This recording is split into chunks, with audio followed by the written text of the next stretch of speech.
Estudiantes, les propongo que exploremos el saber de la naturaleza a partir de la experiencia, el conocimiento, el pensamiento y los territorios del indio que se dedicó en las selvas colombianas, Manuel Quintín Lame.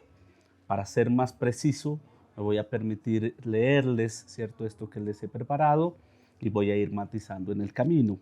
Bueno, lo primero es comentar que Manuel nació en Poliandra, Cauca, en 1883 y murió en Ortega, Tolima, en 1967. Fue uno de los pioneros del movimiento indígena colombiano en el Cauca y la actualidad pues, de su pensamiento, ¿cierto?, anima hoy a considerar lo que yo creo serían epistemologías de otro modo. Fue perseguido por la élite colombiana, caucana, nacional, ¿cierto?, durante mucho tiempo, y pese a ello dictó a su escriba Florentino Morenos la obra llamada Los pensamientos del indio, que se educó dentro de las selvas colombianas, culminada realmente en 1939 y iniciada a inicios del siglo XX, ¿no? Habiendo muchos más enfoques, por supuesto, y momentos importantes de esta obra en particular que les he mencionado, me gustaría solamente enfocar dos momentos como son los libros de los bosques y las formas del pensamiento para considerar lo que es el saber de la naturaleza.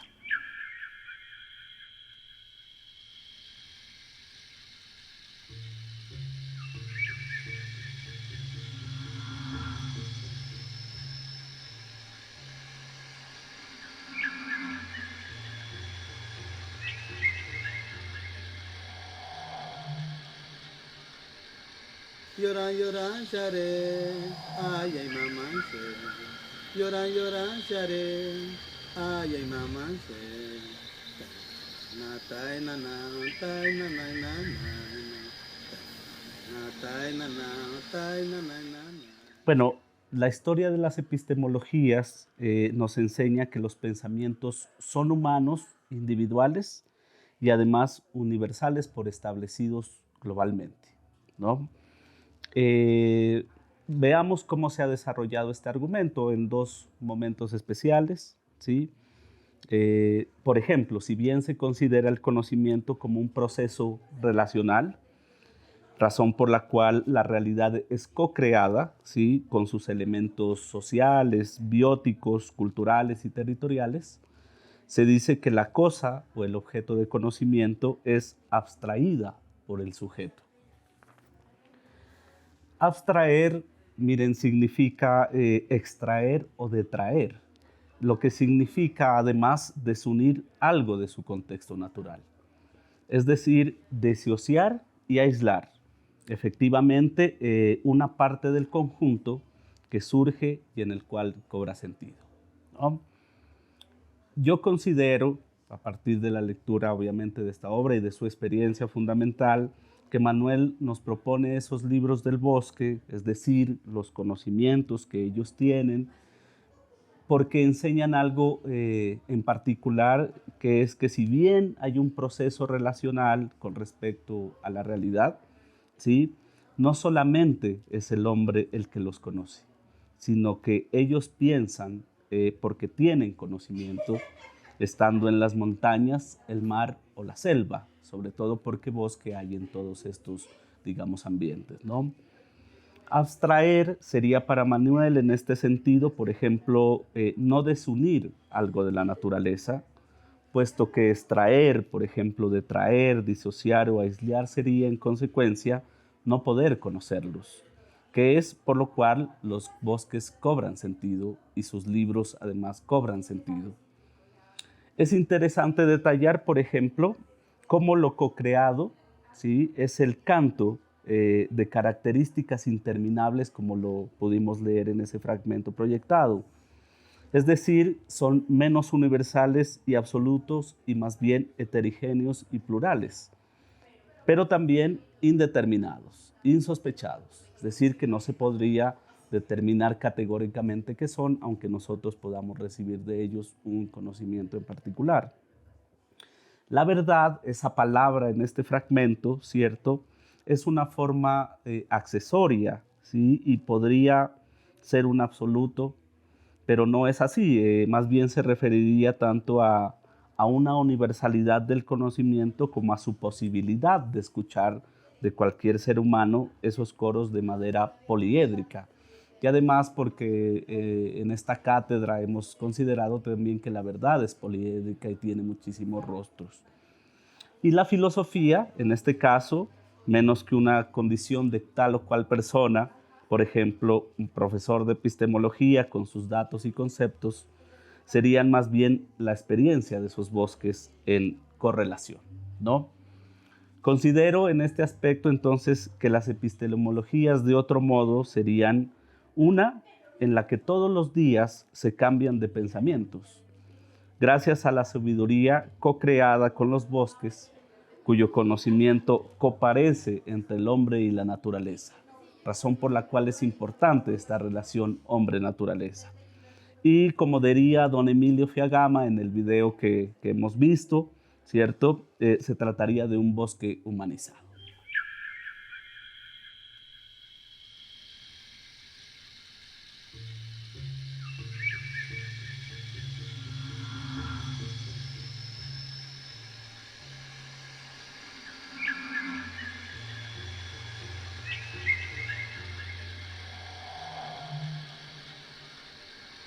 Lloran, lloran, share, ay, ay, mamá, lloran, lloran, share, ay, ay, mamá, na, tai, na, na, tai, na, na, na, na, tai, na, na, tai, na, na, na, na. A partir de este segundo fragmento que hemos proyectado, ¿cierto? Digamos que pensar se ha considerado también en la historia de las epistemologías una condición exclusiva del hombre y de la humanidad, ¿no? ¿Cómo sucede esto? Como bien saben, todo lo aprendimos en la escuela, ¿no? Las ciencias dividen la naturaleza en condiciones bióticas y abióticas, producidas en efecto por diferentes seres, pero que dan en llamarse un ecosistema. Los factores bióticos son atribuidos a aquellos seres que poseen vida, formados a lo menos por una célula, cumpliendo con funciones como la respiración, la interacción, la reproducción y consustancialmente la muerte. Los factores abióticos son atribuidos a aquellos seres que, presten atención, no son seres vivos. Categóricamente hablando, son seres inertes. Sin embargo, constituyen el espacio físico donde los vivos se relacionan, como lo siguen enseñando en la universidad. Bióticos, por ejemplo, son los animales, las plantas, las bacterias y los virus, fiel ejemplo de un antropocentrismo radical. Y los abióticos son, óigase bien, el aire, el suelo, las estaciones, las rocas, el agua, fiel ejemplo de por qué hasta hoy no se han declarado y se impide hacerlo derechos como los del agua, en el que podríamos estar, por supuesto, establecer un debate amplio. Yo creo que Manuel nos propone otra forma de pensar las ciencias, no solamente naturales, sino humanas. Muchas veces él las llama, no sin ingenuidad, jardines. Y cómo no, también ecosistemas que muchas veces son imágenes de palacios, porque tiene mucha importancia esta imagen de palacio dentro de lo que sería el pensamiento de Manuel Quintín Lamet, ¿no? Miren, una forma de conocer estos jardines procede en primer lugar, creería yo, de destrancar la idea de la existencia de seres vivos e inertes, de hacer esa división, entre otras cosas, binaria e inmodificable de las ciencias, ¿no? Y que es avalada sobre todo por el método científico, para lo cual habría que considerar algunas situaciones singulares, ¿no? Primero, romper el manto de las ciencias naturales con una forma de pensamiento que comprende el relámpago, como sucedió y sigue sucediendo en las resistencias por el territorio de las parcialidades de Genoy en Nariño. Y además interpretando las alteraciones que pueden haber entre lo que conocemos y lo que no conocemos, que es una frontera una limitación, si ustedes quieren, que singulariza una física y psicofísica del cuerpo, toda vez que, como sucede en los cantos de los afrocubanos o los cantos pacíficos, digamos en Colombia, ¿no? Cabe recordar algo aquí importante, y es que uno de los mecanismos de evangelización de la colonia histórica y hasta nuestros días ha sido considerar la intuición, por ejemplo, como un conocimiento menor, ¿sí? En relación con el conocimiento sistemático establecido en las ciencias, como es, por ejemplo, tesis, antítesis y síntesis. Y el sistema, sea ecológico o no, siempre se opone al pensamiento intuitivo, ¿cierto? A ese relámpago, a esa intempestividad, que en la colonialidad americana, por ejemplo, se atribuyó a los temblores de la tierra y también a la pulsión sexual de las mujeres, para lo cual inventaron, por ejemplo, las rogativas y las oraciones que querían, a partir de, digamos, de estos imaginarios, controlar.